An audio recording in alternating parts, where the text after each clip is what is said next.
चलिए मित्रों, शुरू करते हैं हम अपना आज का करंट अफेयर, जिसमें हमारा पहला टॉपिक है।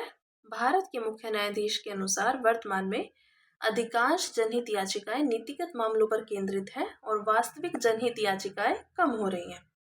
तो पहले बात करते हैं जनहित याचिकाओं के विषय में। तो PIL यानी कि पब्लिक इंटरेस्ट लिटिगेशन, इसका मतलब है कि जनहित की सुरक्षा के लिए याचिका या मुकदमा दर्ज करना।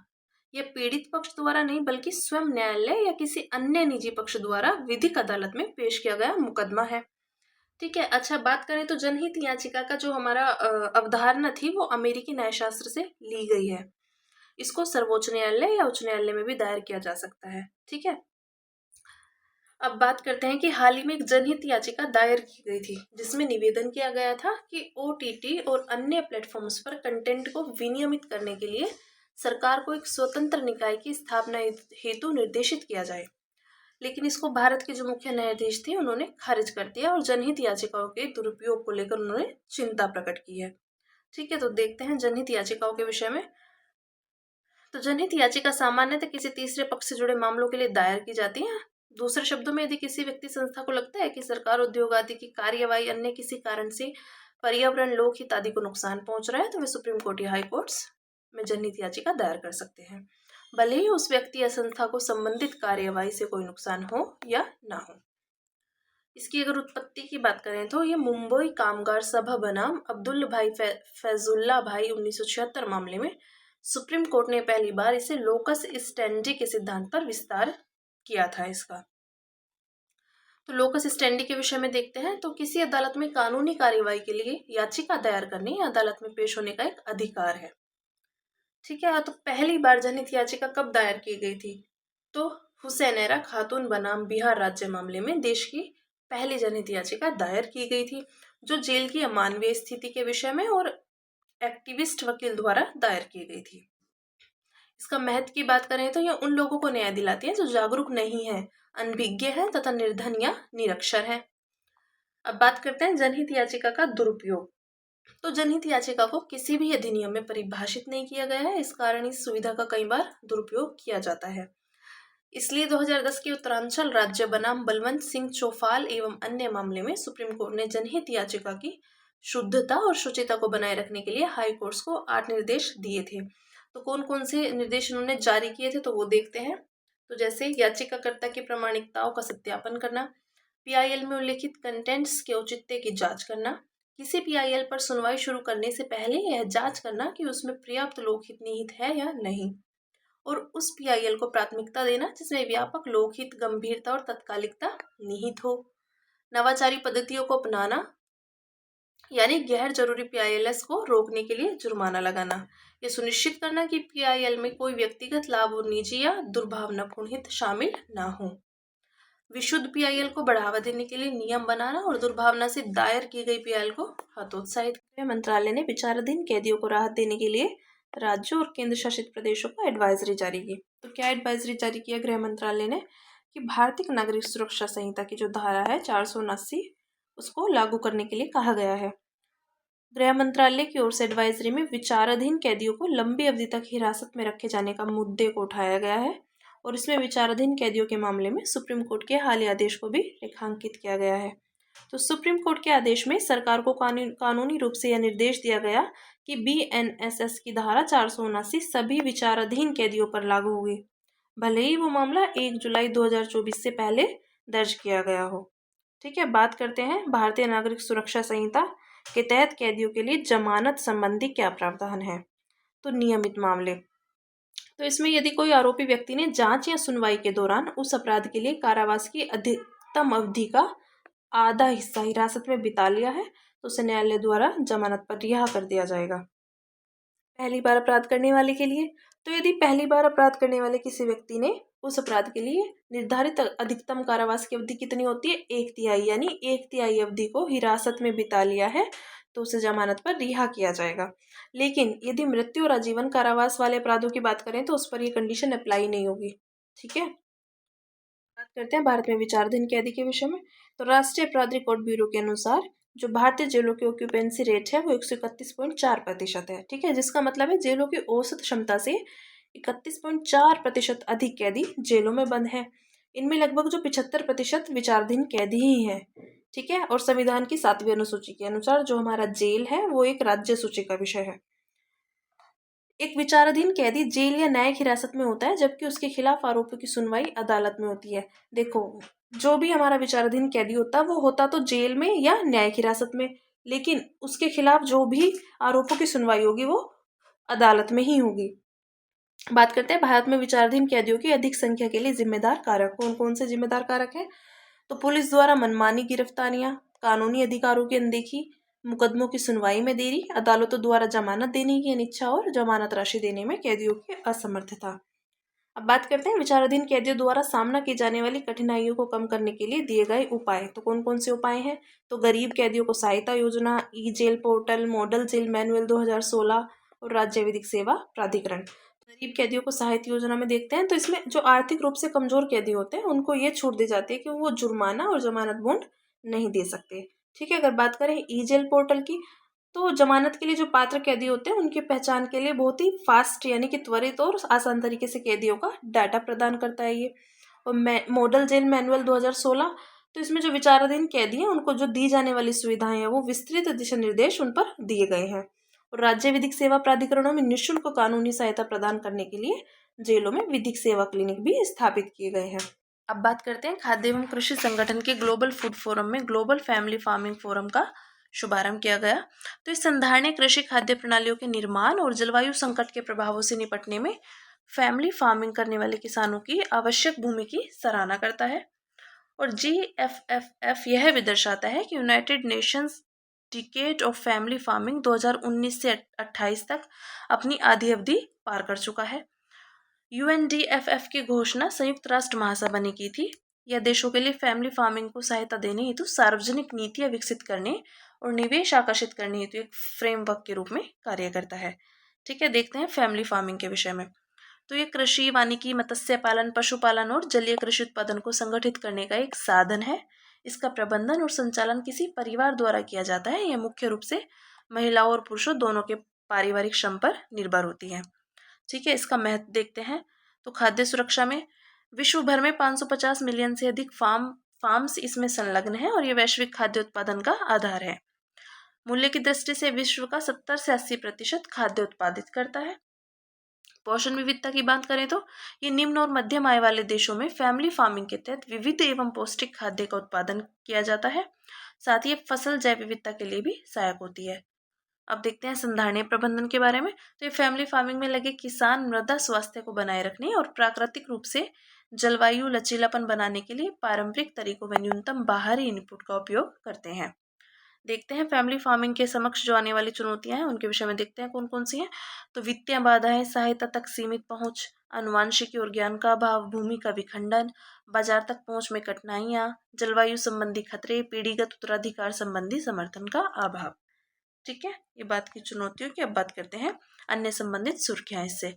तो ग्लोबल फूड फोरम के आयोजन के अवसर पर खाद्य एवं कृषि संगठन और कृषि में जल की कमी पर वैश्विक फ्रेमवर्क ने कृषि में जल की कमी पर रोम घोषणा पत्र को अपनाया है। और कृषि में जल की कमी पर वैश्विक फ्रेमवर्क पहल के विषय में देखते हैं। तो ये पहल जल की कमी संबंधी चुनौतियों से निपटने में देशों की सहायता करने के लिए 2016 में मराकेश में संयुक्त राष्ट्र जलवायु सम्मेलन में शुरू की गई थी। उद्देश्य क्या थे? नीतियों, कानूनी व संस्थागत ढांचे और वित्त पोषण तक पहुंच तथा जिम्मेदार जल गवर्नेंस के संदर्भ में अधिक राजनीतिक समर्थन जुटाना। ठीक है, अब बात करते हैं, ये बात की हमने ग्लोबल फूड फोरम के विषय में। अब बात करते हैं रीजनल कनेक्टिविटी स्कीम RCS उड़ान के 8 वर्ष पूरे हुए। तो 8 वर्ष पूरे होने के उपलक्ष्य में प्रधानमंत्री ने वाराणसी से उत्तर प्रदेश के सहारनपुर, मध्य प्रदेश के रीवा और छत्तीसगढ़ के अंबिकापुर हवाई अड्डों का उद्घाटन किया है। ठीक है, तो RCS यानी रीजनल कनेक्टिविटी स्कीम उड़ान योजना के मुख्य बिंदु पर एक नज़र डालते हैं। नागर विमानन मंत्रालय इसका नोडल मंत्रालय है।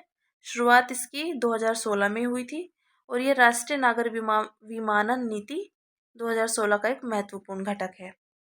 पहली RCS उड़ान फ्लाइट शिमला और दिल्ली के बीच 2017 में शुरू की गई थी और ये केंद्रीय क्षेत्रक योजना है। इसका उद्देश्य विशेष रूप से भारत के दुर्गम और निम्न कनेक्टिविटी वाले क्षेत्रों में फ्लाइट अवसंरचना एवं कनेक्टिविटी में सुधार करना है, जिससे आम जनता के लिए हवाई यात्रा वहनीय बनाई जा सके। ठीक है, इस योजना के लाभ देखते हैं। तो हवाई यात्री किराए की ऊपरी सीमा तय कर दी गई है। शुरुआत में यह प्रति यात्री 2500 रुपये थी।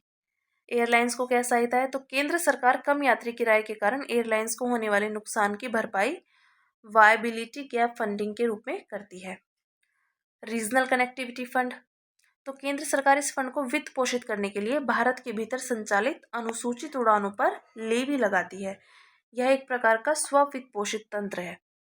बाजार पर निर्भर मॉडल, तो एयरलाइंस विशिष्ट उड़ान मार्गों पर यात्रियों की संख्या का आकलन करने के बाद बीडिंग राउंड के दौरान अपना प्रस्ताव प्रस्तुत करती है। अब देखते हैं हाल ही में हुए बदलाव। तो जो वर्तमान में अर्सेस उड़ान योजना का 5वां चरण चल रहा है, इस चरण में निम्नलिखित बदलाव किए गए हैं। तो कौन कौन से बदलाव किए गए हैं, तो इसमें फ्लाइट डिस्टेंस की 600 किलोमीटर की सीमा को हटा दिया गया, जिसका अर्थ है कि योजना का लाभ उठाने के लिए प्रस्थान और गंतव्य स्थान के बीच की दूरी पर कोई प्रतिबंध नहीं है। अब प्राथमिकता और गैर प्राथमिकता दोनों क्षेत्रों के लिए वायबिलिटी गैप फंडिंग को 600 किलोमीटर तक के लिए सीमित कर दिया है। यह पहले 500 किलोमीटर तक के लिए सीमित थी, जो अब 600 किलोमीटर कर दी गई है। तो भारतीय विमानन प्राधिकरण इसकी कार्यान्वयन एजेंसी है। अब देखते हैं इसकी उपलब्धियों के विषय में। तो सभी आकारों के नए विमानों की मांग में वृद्धि हो रही है, तो योजना की वजह से नए विमानों की मांग बढ़ी है। पर्यटन को बढ़ावा, उड़ान 3.0 के तहत पर्यटन मार्ग पर जोर दिया गया। इस योजना ने खजुराहो यानी मध्य प्रदेश, देवघर झारखंड, अमृतसर पंजाब और आगाती द्वीप लक्षद्वीप जैसे पर्यटन स्थलों को हवाई मार्ग से सफलतापूर्वक जोड़ा है। सुदूर क्षेत्रों के बीच एयर कनेक्टिविटी को बढ़ावा, आरसीएस उड़ान योजना ने देश भर के 34 राज्यों और केंद्र शासित प्रदेशों को हवाई मार्ग से जोड़ा है। इनमें गुजरात के मुंद्रा से अरुणाचल प्रदेश के तेजू और हिमाचल प्रदेश के कुल्लू से तमिलनाडु के सलेम जैसी एयर कनेक्टिविटी शामिल है। ये बात हुई हमारी आरसीएस उड़ान योजना की प्रमुख उपलब्धियों के विषय में। बात करते हैं रॉकेट और उपग्रह प्रक्षेपणों से होने वाले उत्सर्जन से पर्यावरण के लिए खतरा बढ़ रहा है। तो पिछले 15 वर्षों में प्रति वर्ष प्रक्षेपित रॉकेटों की संख्या लगभग 3 गुना हो गई है। पृथ्वी की परिक्रमा करने वाले उपग्रहों की संख्या 10 गुना बढ़ गई है। अंतरिक्ष मलबे का पृथ्वी के वायुमंडल में पुनः प्रवेश 1 दशक में 2 गुना हो गया। साथ ही इस मलबे के वायुमंडल में दहन से विषाक्त उत्सर्जन होता है। अब देखते हैं रॉकेट प्रक्षेपणों का वायुमंडलीय प्रभाव। तो एल्यूमिना तथा ब्लैक कार्बन, तो एल्यूमिना तथा कालिक पृथ्वी से आने वाली दीर्घ तरंग विकिरण को अवशोषित कर लेते हैं। इससे क्या होता है, ग्लोबल वार्मिंग का प्रभाव बढ़ने लगता है। गर्म सप्ताह मंडल के परिणाम स्वरूप रासायनिक अभिक्रियाओं में तेजी आने लगती है और ओजोन परत का तेजी से क्षरण होने लगता है। ओजोन क्षरण की बात करें तो रॉकेट प्रक्षेपण से निकले एल्यूमिना, क्लोरीन, नाइट्रोजन ऑक्साइड आदि सभी समताप मंडलीय ओजोन क्षरण में योगदान करते हैं। ज्ञातव्य है कि ओजोन क्षरण पर केंद्रित मॉनिट्रियल प्रोटोकॉल में रॉकेट उत्सर्जन को शामिल नहीं किया गया। कार्बन डाइऑक्साइड की बात करें तो प्रत्येक रॉकेट के प्रक्षेपण से प्रति यात्री 50 से 75 टन CO2 उत्पन्न होता है, जो हवाई जहाज की उड़ानों 1 से 3 टन CO2 की तुलना में काफ़ी अधिक है। ऊपरी वायुमंडलीय स्तर का प्रदूषण, तो प्रणोदक उत्सर्जन का लगभग 2/3 भाग समताप मंडल यानी 12 से 50 किलोमीटर और मध्य मंडल 50 से 85 किलोमीटर में निर्मुक्त होता है और कम से कम 2 से 3 वर्षों तक वहीं बना रहता है। यहाँ तक कि तरल हाइड्रोजन द्वारा प्रणोदित ग्रीन रॉकेट भी जल वाष्प उत्पन्न करते हैं और अधिक ऊंचाई पर एक ग्रीन हाउस गैस की तरह कार्य करते हैं। धात्विक राख यह पृथ्वी के चुंबकीय क्षेत्र को बाधित कर सकती है। इससे ग्रह की सतह तक अधिक हानिकारक ब्रह्मांडीय विकिरण पहुंच सकता है। प्रदूषण को नियंत्रित करने के उपाय कौन कौन से उपाय हैं? लघु उपग्रहों का क्षैतिज प्रक्षेपण, यह बोइंग 747 के विंग्स के नीचे से प्रक्षेपित किया जा सकता है। इसे सामान्य रूप से भूमि से प्रक्षेपित किए जाने वाले और भारी भरकम रॉकेट के ईंधन का लगभग 1/20वां भाग ही खपत होगा।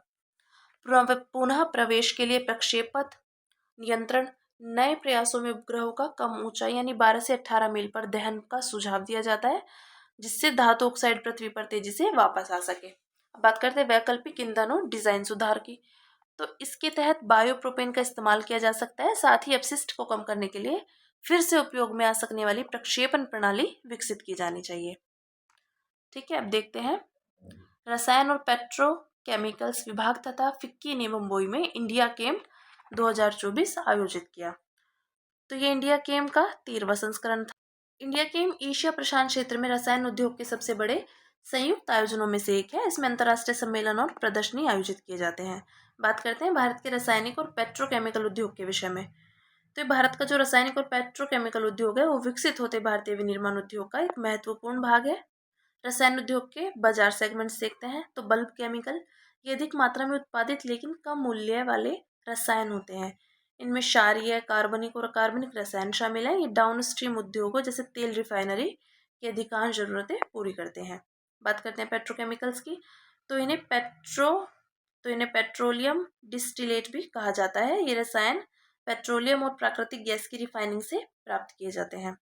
इनमें polymer, synthetic fibre, performance plastic इत्यादि शामिल हैं। इनमें उत्पादन उपभोग का अंतर पिछले कई वर्षों से नकारात्मक स्तर पर बना हुआ है। देखते हैं स्पेशलिटी केमिकल। ये उच्च मूल्य और कम उत्पादन वाले रसायन हैं। इनके उदाहरण है सर्फेक्टेंट, टेक्सटाइल केमिकल्स, पेंट और कोटिंग, डाई, एग्रोकेमिकल्स आदि। आर्थिक महत्व देखते हैं इनका। तो विनिर्माण इस सकल मूल्य वर्धित में 9% से अधिक और देश के कुल निर्यात में 7% का योगदान देता है। विकास क्षमता इसकी। वर्तमान में रसायन उद्योग की वैल्यू लगभग 178 बिलियन डॉलर की है। इसके 2028 तक 300 बिलियन डॉलर और 2040 तक 1 ट्रिलियन डॉलर तक पहुंचने का अनुमान है। देखते हैं रसायन और पेट्रोकेमिकल उद्योग को बढ़ावा देने के लिए शुरू की गई कौन कौन सी पहलें हैं। तो जैसे स्वचालित मार्ग से विनिर्माण में 100% प्रत्यक्ष विदेशी निवेश की अनुमति, यानी पिछले एक दशक में इस क्षेत्र में 12.48 बिलियन अमेरिकी डॉलर का निवेश आकर्षित किया है। पेट्रोलियम, रसायन और पेट्रोकेमिकल्स निवेश क्षेत्रों की स्थापना। उच्च श्रेणी की अवसंरचना हब हैं ये नई कंपनियों की स्थापना के लिए अनुकूल प्रतिस्पर्धी माहौल उपलब्ध कराते हैं। प्लास्टिक पार्क, तो इनका उद्देश्य प्लास्टिक क्षेत्र में निवेश तथा उत्पादन और निर्यात को बढ़ावा देना है। ये बात हुई रसायन और पेट्रोकेमिकल्स के विषय में। बात करते हैं पायरोम्स। तो हाल ही में एक अध्ययन के अनुसार 2001 से अब तक वैश्विक स्तर पर वनाग्नि से कार्बन डाइऑक्साइड उत्सर्जन में 60% की वृद्धि दर्ज की गई है। इस अध्ययन में CO2 उत्सर्जन का विश्लेषण करने के लिए वन और गैर वन क्षेत्रों की आगजनी को 12 पारिस्थितिकी क्षेत्र यानी पायरोम्स में विभाजित किया गया है। पायरोम्स के विषय में देखते हैं तो ये ऐसे क्षेत्र हैं जहां वनाग्नि के पैटर्न समान प्रकार के पर्यावरणीय, मानव जनित और जलवायु संबंधी कारकों से प्रभावित होते हैं। इससे वनाग्नि में हाल के वर्षों में हुई वृद्धि को बढ़ावा देने वाले कारकों का पता चलता है। पायरोम जो टर्म है वो पायरो और बायोम से मिलकर बना है। इसका अर्थ है कि आगजनी अलग अलग पारिस्थितिक क्षेत्रों में अलग अलग प्रकृति की होती है। महत्व है इसका। पायरोम्स वैज्ञानिकों और नीति निर्माताओं को निम्नलिखित में मदद करते हैं। तो आगजनी के खतरों का आकलन करने में मदद करते हैं। आगजनी की प्रकृति पर जलवायु परिवर्तन के प्रभावों का पूर्वानुमान करने में और अग्नि प्रबंधन रणनीतियों को डिजाइन करने में मदद करते हैं। बात करते हैं अंतर्राष्ट्रीय दूरसंचार संघ के विषय में। तो ITU की विश्व दूरसंचार मानकीकरण सभा 2024 में नई दिल्ली में आयोजित की गई है। विश्व दूरसंचार मानकीकरण सभा अंतर्राष्ट्रीय दूरसंचार संघ के मानकीकरण कार्य के लिए शासी सम्मेलन है और ये प्रत्येक 4 वर्ष पर आयोजित किया जाता है। 2024 का यह सम्मेलन ITU और WTSA का भारत और एशिया प्रशांत में आयोजित पहला सम्मेलन था। बात करते हैं अंतर्राष्ट्रीय दूरसंचार संघ के विषय में। तो इसकी स्थापना 1865 में हुई थी और पेरिस में हस्ताक्षरित प्रथम अंतर्राष्ट्रीय टेलीग्राफ समय से अंतर्राष्ट्रीय टेलीग्राफ संघ की स्थापना हुई थी और बाद में इसका नाम बदलकर अंतर्राष्ट्रीय दूरसंचार संघ ITU कर दिया गया था। भूमिका देखते हैं इसकी।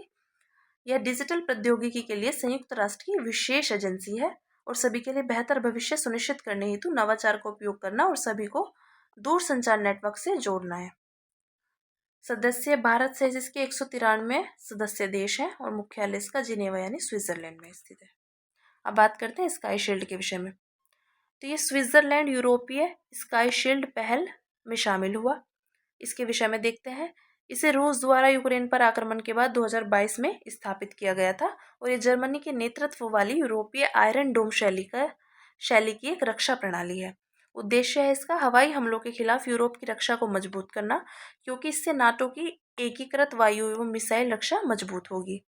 सदस्य यूनाइटेड किंगडम सहित 21 सदस्य देश हैं इसके और इस पहल का मूल आधार एरो 3 है जो एक इजरायली अमेरिकी मिसाइल रक्षा प्रणाली है। लंबी दूरी की बैलिस्टिक मिसाइलों को रोक सकती है। बात करते हैं UV फोटो डिटेक्टर के विषय में। तो ये पहली बार भारत में हीरा आधारित डीप अल्ट्रावायलेट फोटो डिटेक्टर के विकास के लिए आईआईटी दिल्ली के साथ समझौता ज्ञापन पर हस्ताक्षर किए गए हैं। फोटो डिटेक्टर के विषय में देखते हैं तो ये एक ऑप्टो इलेक्ट्रॉनिक उपकरण है जो प्रकाश या अन्य विद्युत चुम्बकीय विकिरण को विद्युत संकेत में परिवर्तित करता है।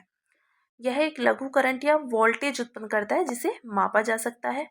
हीरा आधारित यूवी फोटो डिटेक्टर के विषय में देखते हैं तो हीरे की यूवी फोटोन संवेदनशीलता उच्च होती है जिसके कारण यह विशेष रूप से डीप यानी यूवी प्रकाश का पता लगाता है। विषम दशाओं में टिकाऊ है यानी विकिरण और ताप के कारण होने वाली क्षति के प्रति प्रतिरोधी है।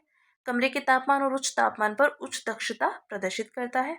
उपयोग इसका यूवी इमेजिंग, सुरक्षित संचार, जैविक और मिलिट्री डिटेक्शन में किया जाता है। ठीक है, ये बात हुई यूवी फोटो डिटेक्टर के विषय में। बात करते हैं लाइट हाउस पर्यटन के विषय में। लाइट हाउस टूरिज्म कॉन्क्लेव 2024 के साथ दूसरे राष्ट्रीय लाइट हाउस महोत्सव की शुरुआत की गई और यह अपनी तरह का पहला कॉन्क्लेव है। यह कॉन्क्लेव ओडिशा के पुरी में आयोजित किया गया है। ये पहल जो थी वो पतन पोत परिवहन और जलमार्ग मंत्रालय की एक पहल थी। उद्देश्य इसका लाइट हाउस पर्यटन की विशाल संभावनाओं का अन्वेषण करना था। लाइट हाउस पर्यटन के विषय में देखते हैं तो ये भारत की समुद्री विरासत का लाभ उठाना यानी लाइट हाउस प्रकाश स्तंभों ने सदियों से तूफान आदि के दौरान जहाजों का सुरक्षित रूप से मार्गदर्शन करने में महत्वपूर्ण भूमिका निभाई।